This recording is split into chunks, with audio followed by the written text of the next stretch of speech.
Olá, queridos, saudação em nome de Jesus a todos. Estamos iniciando mais um estudo da Palavra de Deus e o assunto de hoje é amor para com todos. Amor para com todos. E o texto básico desta lição, deste estudo, está em aos Romanos, capítulo 12, versículos 14 ao 16. Aos Romanos 12, 14 ao 16, que assim nos diz o texto: abençoai aos que vos perseguem, abençoai e não amaldiçoeis, alegrai-vos com os que se alegram e chorai com os que choram. Sede unânimes entre vós, não ambicioneis coisas altivas, mas acomodai-vos às humildes.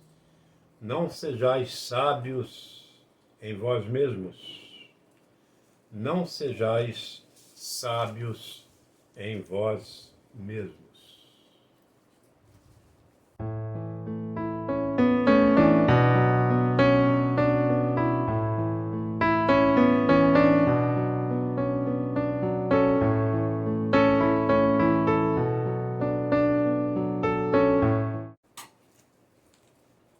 O apóstolo Paulo ele está nos apresentando outras máximas de ética cristã. Temos trabalhado nesta direção sobre o comportamento do cristão, não é?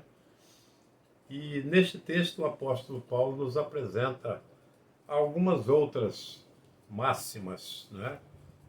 Da vida cristã, sobre a ética da vida cristã.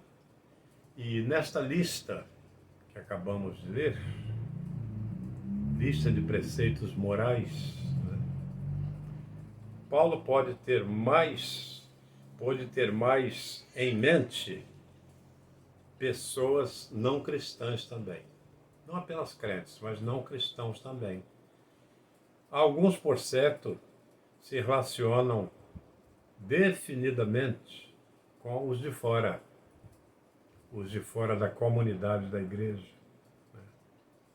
Versículo 14 é um eco do ensino do nosso Senhor Jesus, em Mateus capítulo 5, verso 44, quando Jesus diz: partilhai das alegrias e tristezas dos outros. Partilhai. E o apóstolo, no versículo 15, ele diz: tende o mesmo sentimento. Tende o mesmo sentimento. Mesmo sentimento. Ou seja, pensai nas mesmas coisas. Pensai nas mesmas coisas. Isto é, nunca modifiqueis vossa atitude cristã para com os vossos companheiros. Acautelai-vos da ambição ou de ambicionar coisas altivas, coisas egoísticas. Não aspireis a tarefas altivas, mas segui o curso dos deveres humildes. Precavei-vos da presunção. Precavei-vos da presunção. Meus irmãos, um dos grandes problemas da ética cristã está na presunção. Presunção. A altivez de coração, né? Ou então a ostentação, né? É o grande problema da vida cristã. Está nisto aí, na ostentação. É o viver pela aparência, não é? É se mostrar algo que não se é. É horrível isso, não é? Horrível isso. Então, com base nesse comentário inicial, não é? Quando no versículo 14 o apóstolo vai dizer: abençoai os que vos perseguem, abençoai e não amaldiçoeis. Abençoai e não amaldiçoeis. Com base nisto, irmãos, nós temos um alvo em mente. E qual é? É desafiar-nos a viver uma vida cristã autêntica diante de outros crentes e também dos não crentes. Uma vida autêntica.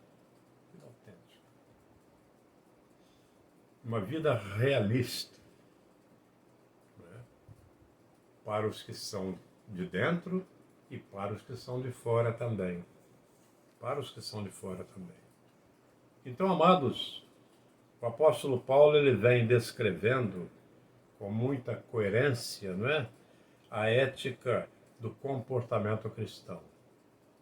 Então, a lição anterior que estudamos, não é?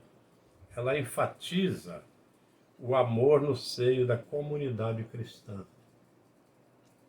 Então, o amor ele é o grande princípio, podemos dizer assim, o princípio normativo, não é, desta ação. Esse comportamento cristão, ele há de se basear na prática do amor, na vivência do amor. Então, na comunidade do povo de Deus, cada crente deve ser chamado para efetivar o amor ao próximo por meio de ação. Não por meio de palavra, mas por meio de ação. Isso é precioso, não é? Então, a partir do versículo 14, o apóstolo Paulo mostra que esse princípio do amor cristão, ele deve aplicar-se abarcando, não é? Abrangendo também o mundo exterior, também os que estão de fora. Então, João 3,16 vai dizer que Deus amou o mundo, amou a todas as pessoas, a todos os seres humanos, isto é, a humanidade inteira, Então, espera-se dos crentes a mesma atitude, a mesma coerência, não é? Do amor, esta amplitude do amor, não é? Mostrada e demonstrada por Jesus. Então, uma das demonstrações do amor de Deus pode atrair as pessoas para o reino do Salvador.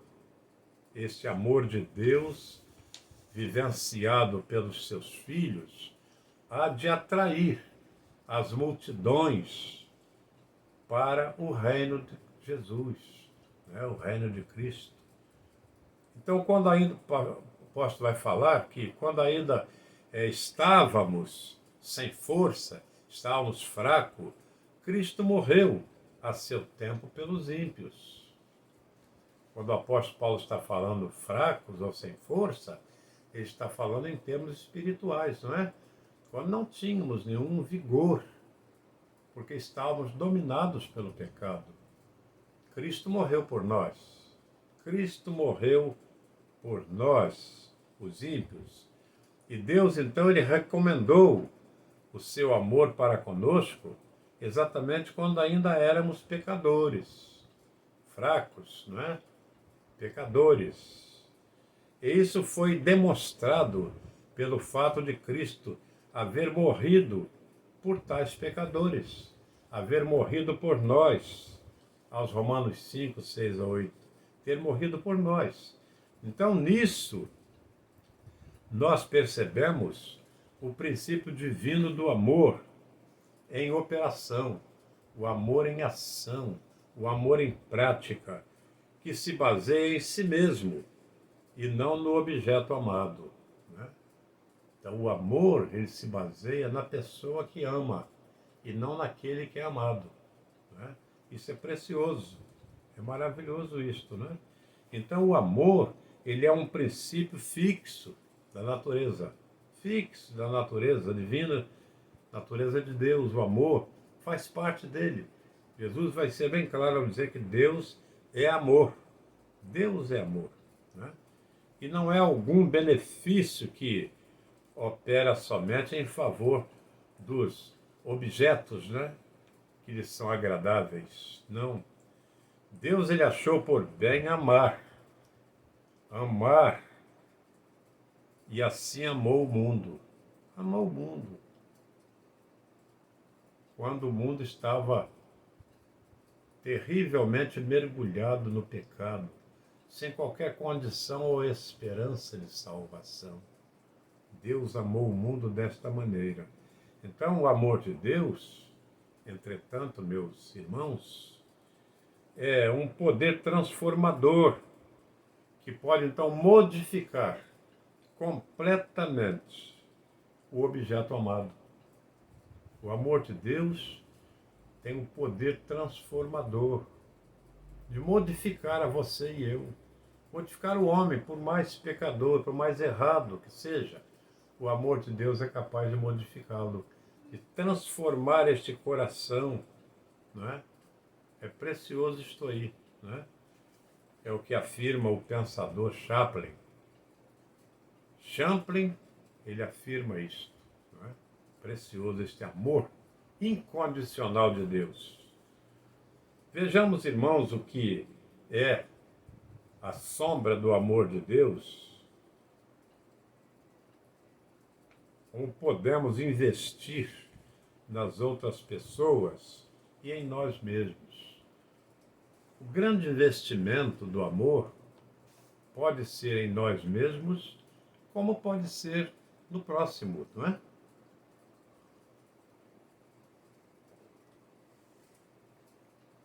Então pode ser um alto investimento, como pode ser também um investimento em alguém. O amor tem essa capacidade, não é? Abençoar o amante e abençoar o amado. Não é? Precioso, né? Precioso. Então, o primeiro ponto, irmãos, que está baseado no versículo 14, diz: abençoai os que vos perseguem. Abençoai os que vos perseguem. Então, estas palavras, elas vão coadunar exatamente o ensino de Jesus, lá em Mateus 5,44, que diz: eu, porém, lhes digo, amem seus inimigos e orem pelos que perseguem vocês. Amem seus inimigos e orem por aqueles que perseguem vocês. Precioso, não é? Precioso.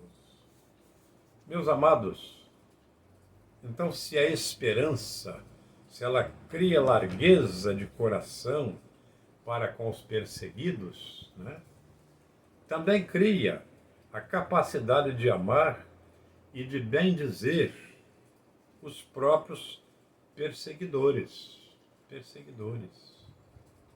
Então, o mandamento do Senhor é amar e bendizer os nossos inimigos e perseguidores. Amar e bendizer. Amar e bendizer. Então, nós vemos que nas promessas das bem-aventuranças, né, lá no capítulo 5, o Senhor Jesus fala da reação correta em relação à perseguição. A perseguição. Então Pedro, igualmente, ele ordena que evitemos a vingança. Em lugar da vingança, que abençoemos os que nos injuriam. Abençoemos aqueles que procuram injuriar-nos, que os abençoemos. Então abençoar, irmãos, é uma atitude, não é? Bastante condizente com os filhos de Deus. Porque Deus, ele é abençoador. Ele é abençoador. E deseja que nós também copiemos essa sua virtude. Que abençoemos também. Que abençoemos também. Né? Que abençoemos. Então é maravilhoso, porque os que não são do Senhor,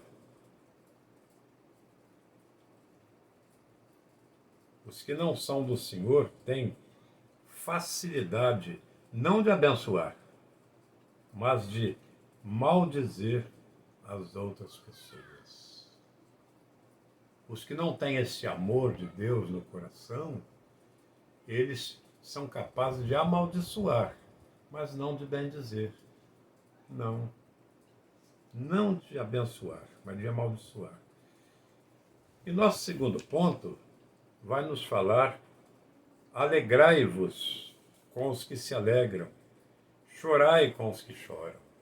Alegrai-vos com os que se alegram, chorai com os que choram. Versículo 15. Meus amados, o apóstolo Paulo fala na graça cristã da empatia. A graça da empatia, que é a capacidade de se identificar com outra pessoa. Se identificar com outra pessoa. De sentir o que ela sente. Sentir o que ela sente. Precioso isto, não é? Sentir o que ela sente. Quando eu me coloco no lugar de alguém, sentindo a dor deste alguém, sentindo a necessidade deste alguém, eu estou sendo empático. Empático. Isto é, eu estou me sentindo como esta pessoa. E só assim fazendo, irmãos, é que nós podemos amar de verdade. O amor misericordioso. É nos colocando no lugar do sofredor. No lugar do sofredor. Precioso, né? Então, quanto mais a pessoa vai se tornando parecida com Cristo, mais se deixará mover de empatia com outras pessoas. Jesus não apenas ensinou a empatia, mas ele viveu a empatia. Ele chorava com os que choram. Chorava com os que choram. Maravilhoso isto, né? Maravilhoso. Mulher, não chore. Não chore. Jesus, quando se depara ali em Naim, com a viúva de Naim, que estava levando o filho adolescente para ser sepultado, e era o filho único, quando Jesus vê aquele quadro, ele chorou com ela. Chorou com ela. Sentiu-se com ela. Se colocou no lugar dela. Foi capaz de colocar a mão no seu ombro e dizer: mulher, não chore. Em outras palavras, eu estou sentindo a mesma dor que você. Mas não foi apenas palavra. Em seguida falou para o menino: levante. E o menino se sentou. E o menino se sentou. E o menino se levantou. E a mãe o recebeu em seus braços. Meus irmãos queridos, a largueza de coração, não é? Criada pela esperança cristã, ela vai tornar o homem, o crente, não é? Sensível tanto às alegrias quanto às tristezas também. Ao chorar com quem está chorando, você está sentindo a mesma dor. Ao sorrir com quem está sorrindo, você está sentindo a mesma alegria. Isto é precioso, né? Precioso. Então vejam só uma coisa. Crisóstomo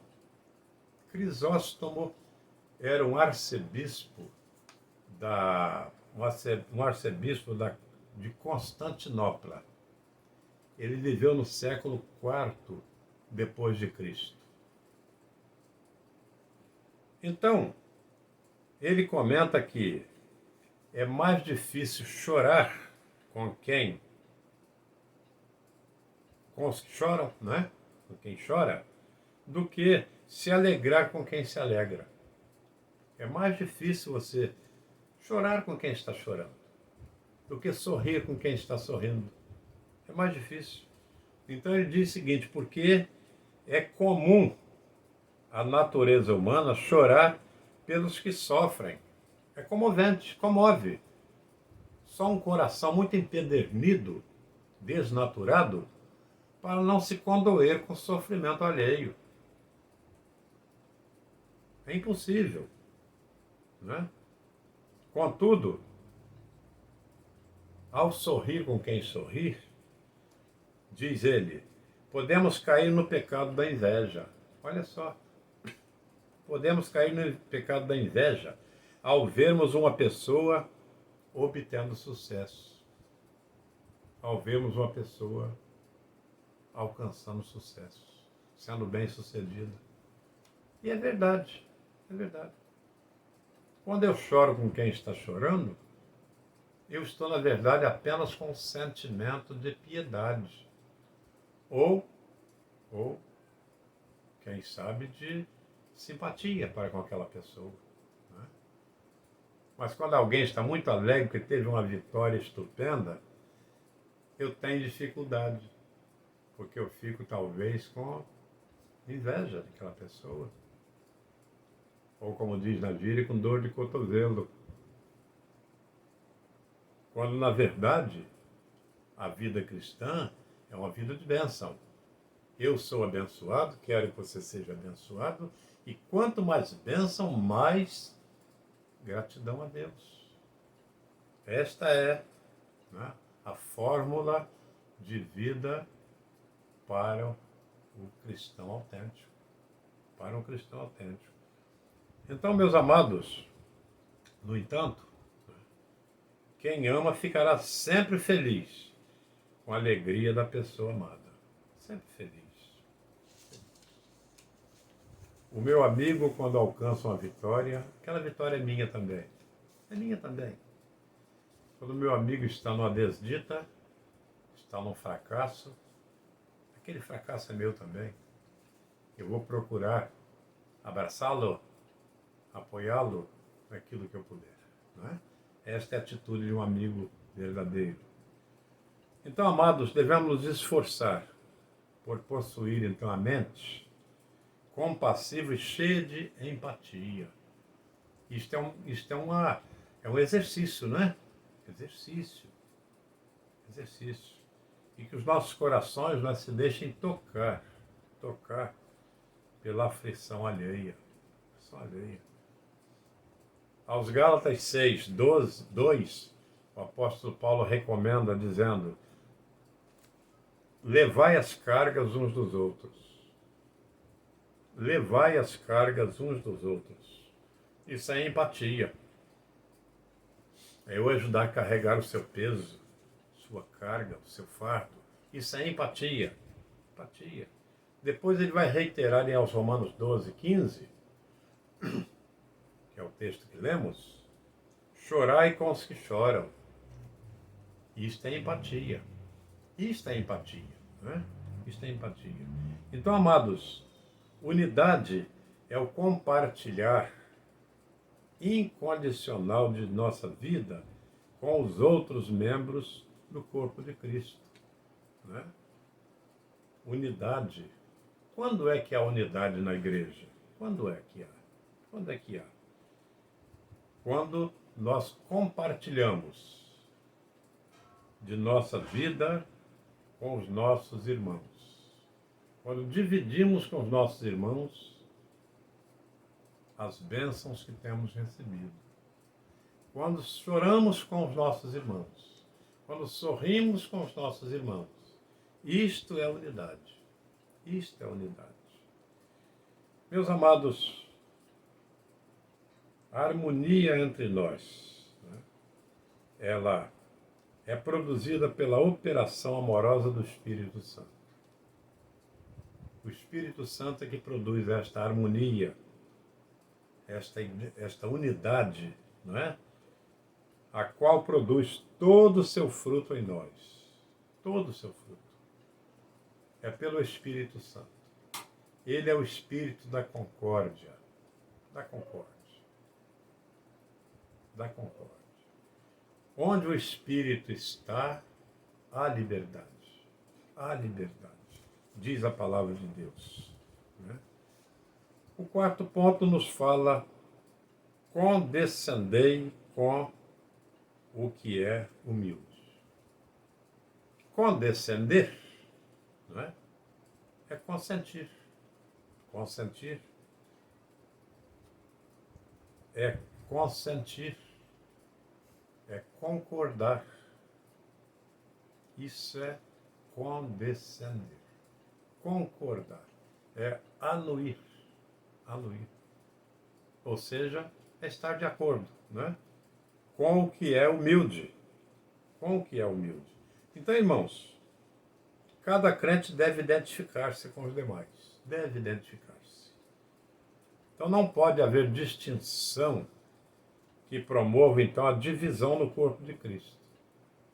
A divisão sempre vai promover discordância no corpo de Cristo. Sempre vai haver.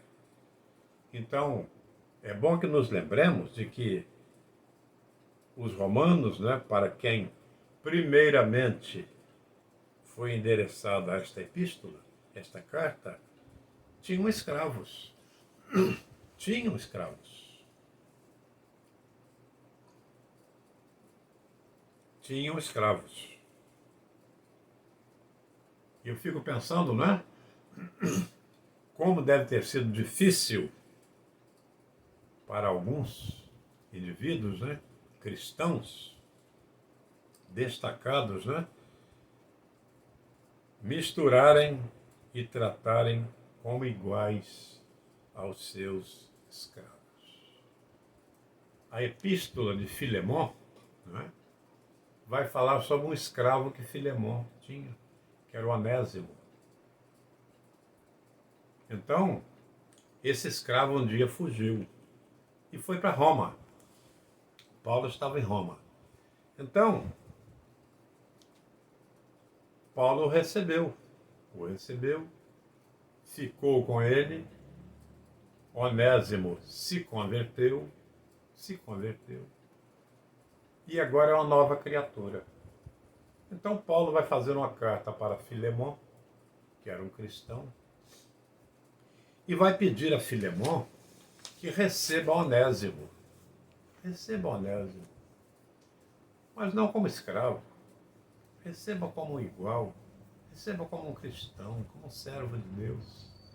Maravilhoso, né? Leia depois Filemão. Você vai ver que história linda. E Filemão vai receber Onésimo. E maravilhoso que nem vai perguntar por que foi que ele fugiu, se ele levou alguma coisa, tem que pagar. Não vai perguntar nada. Vai recebê-lo como um igual, como um servo de Deus, como um conservo, né? Então isso é precioso. Era costume da época ter escravos. Mas o crente, ele entendia que o homem não devia ser escravo de outro homem. Por isso, havia essa distinção do crente para com o escravo, que não o tratava como escravo. Não, tratava como um conservo. Precioso, não é? Então, meus irmãos, nós podemos observar nesse texto que Jesus, ele valorizou as mulheres, ele valorizou os pobres, ele valorizou os escravos. Jesus mostrou que todos somos iguais. Todos somos iguais. Em lugar de escravo, você deve passar a ser um servo. Um servo. Um servo. Precioso, né? É certo que no grego escravo e servo é a mesma coisa, né? É doulos. Doulos quer dizer escravo ou servo. Mas só que o servo parece que tende mais para alguém da casa, né? Para alguém da casa, para alguém íntimo, né? E não para um escravo, aquele que trabalha e é isso aí. Então é precioso que Jesus ele trouxe essa valorização, né? E o Evangelho ele é maravilhoso, porque ele é capaz de transformar as mentes de tal maneira que olhem para o semelhante como alguém igual, um conservo, um concidadão do reino dos céus. Precioso, né? Maravilhoso. Então os títulos e a aristocracia ou a nobreza, não é a mesma coisa, de alguns irmãos mais privilegiados deviam ficar fora do convívio da comunhão cristã. Você é um nobre. Você é um nobre. Eu sou um plebeu. Eu sou um pobre. Mas só que diante de Deus nós somos iguais. Nós somos iguais. E é maravilhoso, irmãos, se você observar que no cristianismo não havia só pobre e analfabeto, não. Havia gente culta. Havia gente culta. Culta. Não é? Culta. Para começar, você vai ver que o próprio Nicodemos era um senador. Era um doutor da lei. Não é? Gamaliel era um doutor da lei. Não é? Mas era um discípulo de Jesus.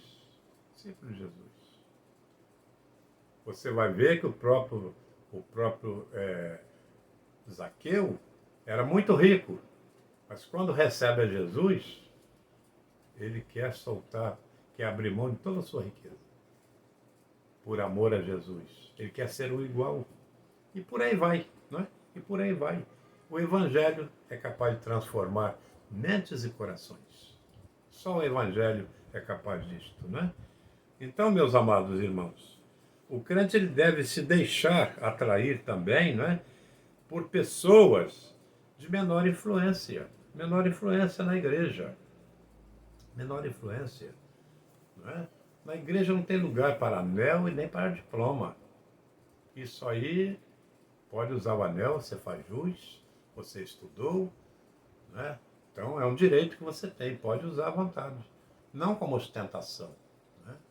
Mas até como galardão. Você conseguiu, pela graça de Deus, alcançar o grau. Aleluia por isto. Aleluia por isto.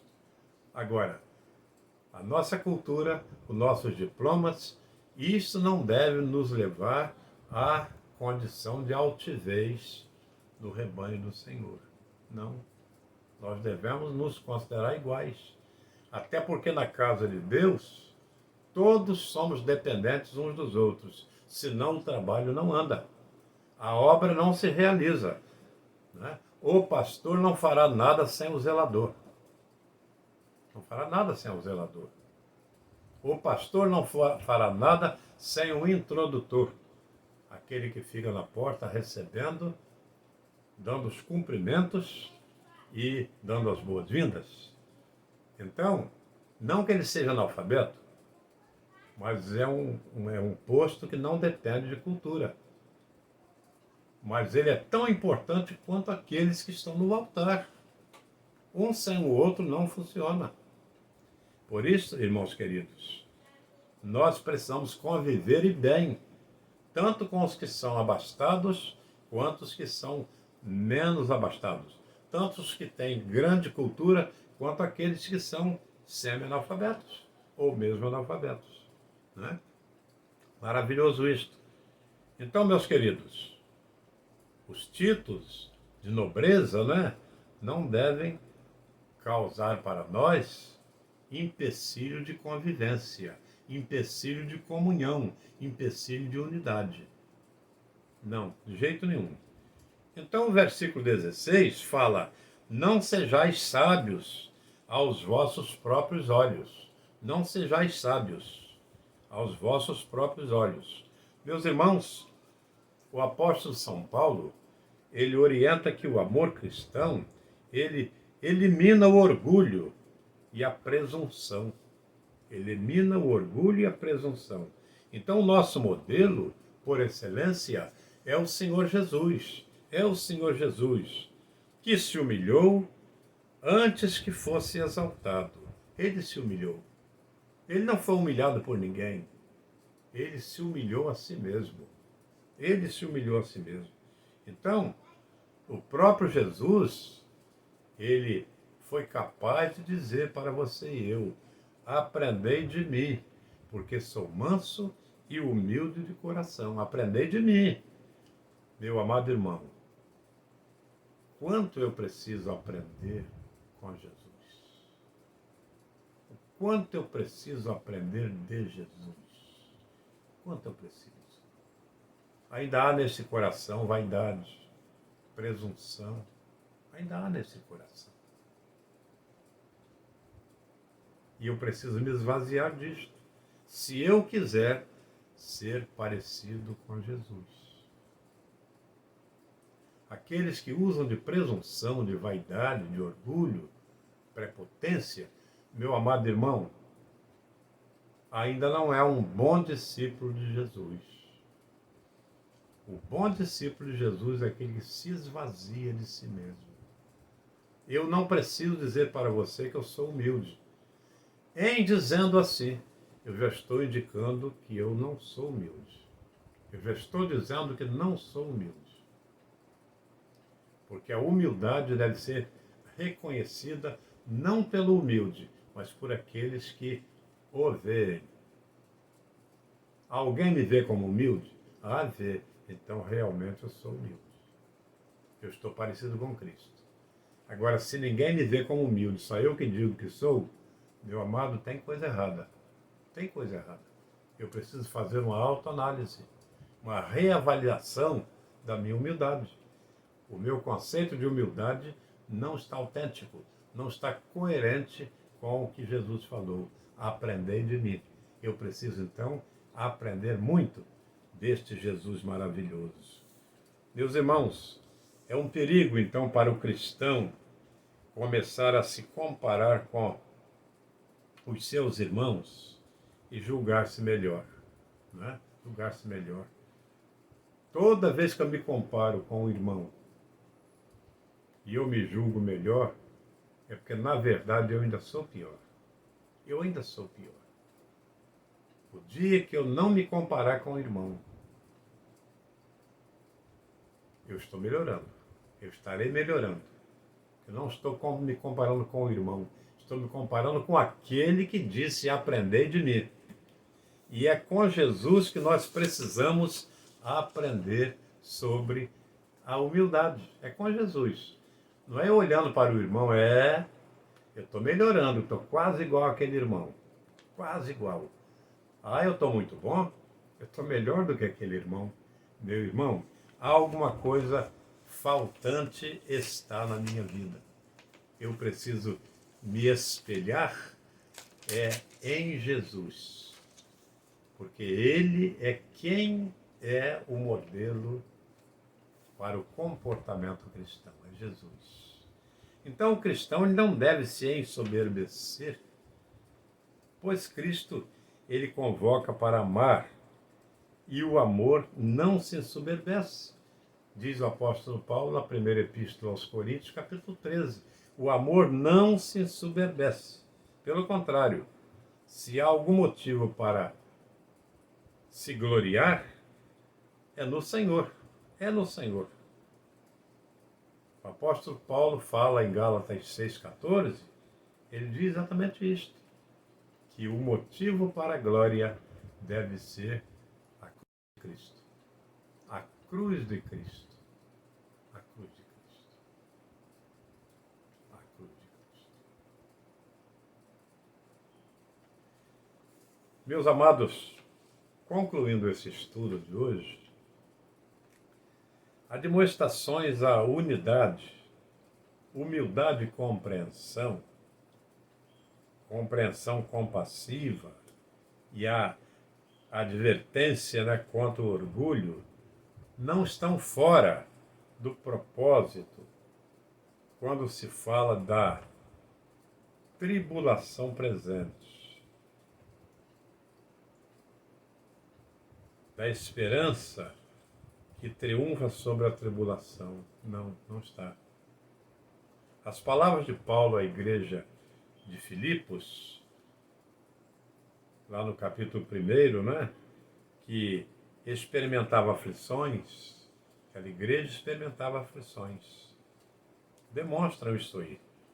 Falando que a tribulação que atinge a todos e o prospecto, né, do mesmo martírio, ele não garante por si só união e humildade. Não. Não. Não é por eu estar atribulado por este ou aquele problema que eu serei humilde, que eu vou ser humilde. Estou passando por uma tribulação, passando por uma prova, todo mundo vai ver que eu sou humilde. Não, não. O humilde ele pode ser reconhecido na tribulação ou na paz, ou no gozo, porque ele é humilde. Ele é humilde. Então não são as tribulações que vão fazê-lo humilde. Ah, ele está desempregado, olha só como ele está quebrantado. Não, não vai modificar em nada, nada. Porque a humildade deve ser de coração, não é de comportamento, é de sentimento. Humildade não é de comportamento, é de sentimento. Você tem que sentir-se humilde quando comparado a Jesus Cristo, quando comparado a Ele. Né? É precioso, né? Então Paulo ele roga aos cristãos de Filipos que deixem todos ver neles tanto amigos quanto inimigos. Né? A igreja perseguida, né? Os inimigos eles são a marca patente da perseguição à igreja. Né? São os inimigos da igreja de Cristo e, por extensão, inimigos do Cristo da igreja também. Né? Os perseguidores. Então, o comportamento digno de reis, que advém da consciência que se tem da própria força, é o comportamento digno, quando eu reconheço a minha própria força, se estou fraco ou se estou forte, eu reconhecer esta minha condição. Então, a força da igreja, irmãos, ela vai residir em sua esperança. Sua esperança. Se eu sou esperançoso no Senhor, então a minha igreja é uma igreja forte. É uma igreja que vive a esperança do Senhor. E é por esta esperança que nós vivemos. É por esta esperança que nós mantemos nossa fé sempre viva e ativa. É porque esperamos no Senhor dias melhores. Ou neste mundo ou na eternidade. Nós esperamos, né? Nós esperamos. Então Paulo ele apresenta o motivo e a dinâmica, né, para esta serena moderação das palavras. Quando ele vai dizer aos Filipenses 4:5, ele vai dizer que a igreja devia viver esta humildade, esta esperança, esta vida coerente, porque perto está o Senhor. Perto está o Senhor. E quando Paulo está dizendo perto está o Senhor, ele não está falando da volta de Cristo, não. Não. Ele está falando da proximidade de Cristo. Proximidade de Cristo. Ele está junto de nós. Ele está em nós. Em nós. Não é porventura o que ele afirma, não é? São Mateus 28:20. Eis que estou convosco todos os dias, até a consumação dos séculos. Eis que estou convosco todos os dias.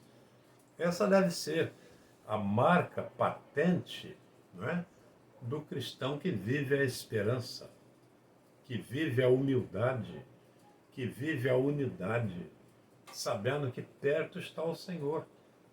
E se Ele manda que aprendamos dele, e se estamos vivendo de maneira diferente, como é que Ele está se agradando da nossa vida, se Ele está tão perto? Se Ele está perto, se Ele está olhando, se Ele está contemplando o nosso testemunho cristão, como está a concepção dele a nosso respeito? Perto está o Senhor. Perto está o Senhor. Então, por esta proximidade de Jesus, meus irmãos, é que precisamos estar alertas, precisamos estar preocupados em nos portar cristamente de modo adequado. O nosso comportamento cristão deve estar adequado aos princípios e ensinos do Senhor, do Cristo. Caso contrário, Ele está perto, mas reprovando as nossas ações. Reprovando. Porque nós não estamos sendo, como disse o apóstolo Paulo, nós não estamos sendo a carta de Cristo. A carta de Cristo. Então ninguém se converterá através do nosso testemunho, porque nós não nos parecemos com Cristo. Nós não indicamos o nosso discipulado de Cristo, porque como discípulos, como alunos, nós estamos muito aquém, muito distante do nosso mestre. Distante do nosso mestre.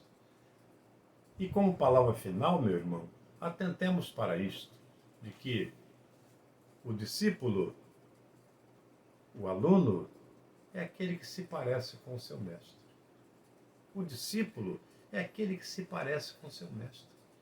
Você se lembra o caso de Pedro lá no julgamento de Jesus? Quando aquela mulher disse, até a sua voz te identifica. Até a sua voz te identifica que você é um desses. Que você anda com ele. Você é um deles.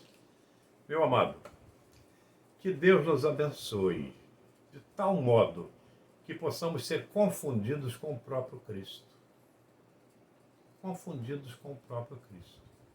Que alguém olhe para nós e possa sentir o desejo de saber qual o motivo da nossa grande diferença. Por que somos diferentes? E eu quero encerrar, né, falando daquele professor. Foi convidado a lecionar numa faculdade japonesa. Em chegando lá, o diretor disse para ele, você é cristão, né? Sou. Mas você está proibido de falar de Cristo aqui. Você está admitido, seja bem-vindo, mas não fale de Cristo aqui. Não fale de Jesus aqui. Não fale da sua fé aqui. Não fale do cristianismo aqui. E aquele professor falou, sim senhor, prometo não falar. Com pouco tempo, estavam querendo saber o que havia nele tão diferente. Ele era diferente de todo mundo, todos os professores. O que havia nele? Qual a razão da sua diferença? Meu amado, que você seja humilde, que eu seja humilde, que nós sejamos humildes. Não porque nós nos achemos, não porque nós nos achemos, não porque tenhamos que falar, publicar que somos humildes, mas que o mundo veja que nós somos parecidos com o Cristo que pregamos. Que Deus a todos abençoe e até uma próxima oportunidade. Amém.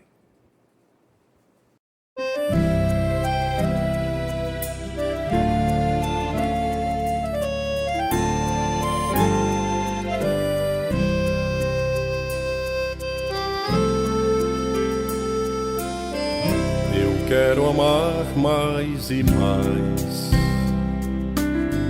amar o quanto for capaz. Se tudo vai bem contigo, também está bem comigo. Eu quero amar ao meu próximo, amar sem hipocrisia, amá-lo sempre ao máximo, servi-lo com alegria. Quero saber como vai você, como está a sua vida e sua lida. Eu me importo com seu bem-estar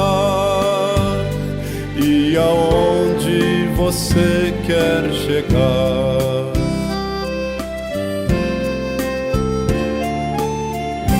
Só de palavra não vale, e se não amas, não fale. Ainda que custe caro, viva o amor sincero. Eu quero amar ao meu próximo, amar sem hipocrisia, amá-lo sempre ao máximo, servi-lo com alegria. Quero saber como vai você. Como está sua vida e sua lida? Eu me importo com seu bem-estar. E aonde você quer chegar?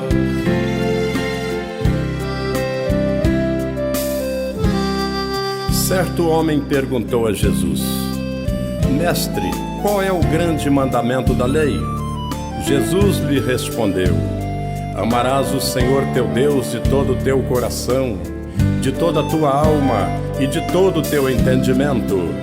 Este é o maior e o primeiro mandamento. E o segundo, semelhante a este, é: amarás ao teu próximo como a ti mesmo. Quero saber como vai você. Como está sua vida e sua lida? Eu me importo com seu bem-estar. E aonde você quer chegar?